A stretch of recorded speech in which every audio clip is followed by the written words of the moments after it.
Assalamualaikum warahmatullahi wabarakatuh.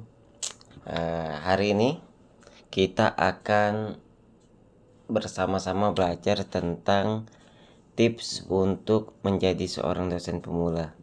Nah, kalau saat ini teman-teman sedang berada di atau sedang menempuh sekolah S2 di luar negeri ataupun dalam negeri, pasti kita mempunyai dua opsi untuk bekerja. Yang pertama itu kita menjadi dosen atau tidak menjadi dosen. Perlu diketahui kalau di beberapa negara, saya rasa dosen sudah wajib S3. Tapi kalau di Indonesia, dosen masih bisa menjadi atau diterima walaupun dia baru lulus S2. Jadi nanti itu jabatannya adalah golongan 3B atau masuk sebagai asisten ahli. Jadi tips untuk dosen pemula yang pertama kali adalah satu, kita harus banyak belajar tentang jenjang karir seorang dosen. Bahwa kita ketahui bahwa dosen itu kan mempunyai berbagai jenjang ya. Pertama itu ada asisten ahli, yang kedua adalah lektor, yang ketiga lektor kepala, yang keempat adalah guru besar. Nah, jadi setiap orang mungkin mempunyai cita-cita untuk menjadi seorang guru besar atau seorang profesor. Kalau memang cita-citanya menjadi seorang guru besar, misalnya 5 atau 10 tahun lagi, yang harus kita rancang sekarang adalah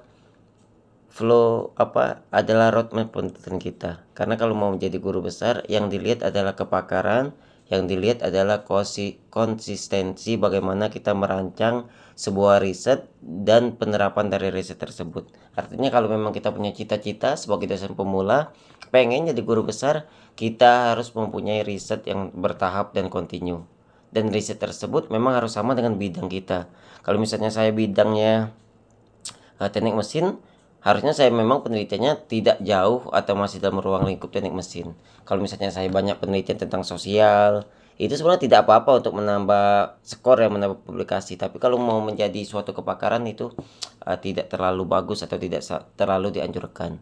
Yang kedua, tips apabila menjadi dosen pemula, kalian akan ketemu dengan banyak senior kalian. Nah, kadang-kadang senior kalau kita berprestasi sedikit atau kita punya kemampuan sedikit, kadang-kadang mereka iri.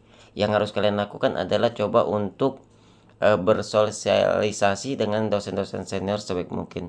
Memang banyak, tidak semua dosen senior itu jahat, tapi banyak juga dosen-dosen yang malah support dan mendukung. Mungkin kalian harus cari beberapa teman dosen senior yang memang cocok dengan kalian dan bisa fit and back. Contohnya kita bisa menulis riset bersama-sama, kita publikasi, dan idenya dari dosen senior tersebut. Nah, bagus yang kayak itu. Tapi banyak juga dosen yang memang senior yang memang suka membuli. Itu harus hati-hati. Semoga aja dosen-dosen yang kayak itu sadarlah bahwa sebenarnya kita sama-sama teman sejawat dan memang harus saling kolaborasi. Yang ketiga, ketika kita menjadi dosen, kita harus belajar tentang Tridharma perguruan tinggi. Kalau di Indonesia ada 3 Tridharma perguruan tinggi. Pertama adalah pendidikan, yaitu mengajar. Yang kedua adalah penelitian, yang kata saya tadi, riset, hibah. Yang ketiga adalah pengabdian kepada masyarakat. Bagaimana ilmu tersebut diaplikasikan dan berguna bagi masyarakat, baik masyarakat kampus atau masyarakat yang di luar kampus. Artinya apa? Artinya kalau kita sudah paham di 3 sisi dari Tridharma perguruan tinggi tersebut, kita akan menjadi dosen yang tahu tujuan. Dosen ini mau kemana sih? Kita akan mau jadi apa sih? Nah, itu kalian akan tahu. Jadi yang harus kalian pelajarin adalah Tridharma perguruan tinggi. Kemudian, dosen pemula seringkali disibukkan dengan administrasi. Kalau kalian jadi dosen muda, kalian akan banyak dikasih tugas-tugas administrasi. Buat RPP, buat RPS, kurikulum, kemudian tugas-tugas yang kadang bukan tugas kalian. Nah, itu yang harus bisa dipilah-pilah. Sebaiknya kalian memang mengerjakan tugas tersebut, tapi kalian memang harus fokus kepada Tridharma perguruan tinggi. Jangan fokus ke tugas tambahan, karena sebenarnya dosen sejatinya yang memang mengajar. Kalau di luar negeri, di Taiwan nih contohnya, saya melihat di sini ada 2 jenis dosen. Dosen pertama adalah dosen teaching, jadi dia cuma hanya mengajar, kemudian risetnya sedikit atau publikasinya sedikit. Yang kedua adalah dosen riset, risetnya banyak, publikasinya banyak, ngajarnya 1 semester cuma 1, sehingga dia sangat fokus. Nah, kalau di Indonesia kayaknya belum ada kayak itu. Saya jadi dosen sudah 5 tahun, 1 tahun jadi dosen di kampus swasta, 6 tahun total. Jadi saya sudah banyak belajar tentang bagaimana menjadi dosen pemula kayak kalian. Kemudian tips untuk dosen pemula selanjutnya kalian harus membuat banyak publikasi dan membuat buku. Kenapa? Ya itulah yang membedakan kita dosen muda dengan dosen lain. Membedakan kita sebagai dosen berprestasi dengan dosen yang tidak berprestasi. Kalau aku pernah ingat salah satu senior saya bilang, kalau misalnya dosen itu hanya mengajar satu semester itu 6 pertemuan, pertemuan itu pasti akan selesai. Tapi kalau misalnya mempublikasikan, membuat buku, tidak semua dosen bisa. Sehingga itu adalah ciri khas atau kelebihan kita sebagai seorang dosen muda dan dosen pemula. Tips terakhir menjadi dosen pemula, kalian harus sebenarnya harus kuliah lagi. Kenapa? Karena saat namanya dosen, suatu saat dia harus dan akan tetap S3.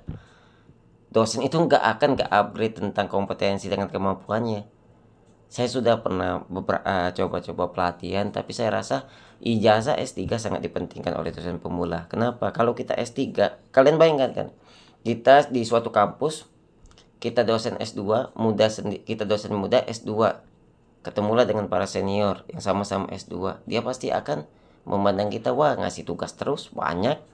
Tapi kan apabila kita sudah S3, kita pulang jadi dosen, saya rasa apalagi luar negeri ya, dalam negeri juga doktor lah atau PhD, saya rasa para senior tadi akan sedikit berpikir untuk membuli kita dalam tanda kutip. Artinya apa? Artinya kita punya kemampuan, kita mempunyai sesuatu yang memang ya boleh dibilang bisa disetarakan lah dengan pengalaman mereka. Karena sebenarnya menjadi dosen adalah pengalaman, menjadi dosen adalah panggilan jiwa, menjadi dosen adalah kejujuran. Jadi kalau memang kalian akan ketemu dengan berbagai batu sandungan ketika kalian menjadi dosen pemula, don't worry, jangan takut bahwa sebenarnya semua adalah proses. Saya juga mengalami itu, saya juga mengalami sama seperti yang kalian rasakan. Yang harus kita lakukan adalah fokus, fokus, dan fokus. Mungkin itu, mungkin 5 atau 6 ya tips menjadi dosen pemula.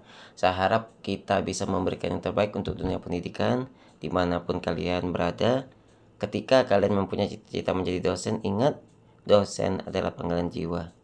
Jadi jangan dipaksakan kalau memang bukan jiwa menjadi dosen. Karena kalau menjadi dosen, kata profesor saya dulu, kita tidak akan menjadi orang yang kaya dalam tanda kutip kaya harta ya, tapi kita akan banyak kaya ilmu dan kaya pengetahuan, terutama pahala yang tidak terputus apabila kita mengajar dengan ikhlas. Terima kasih, tetap semangat. Wassalamualaikum warahmatullahi wabarakatuh. Bye bye.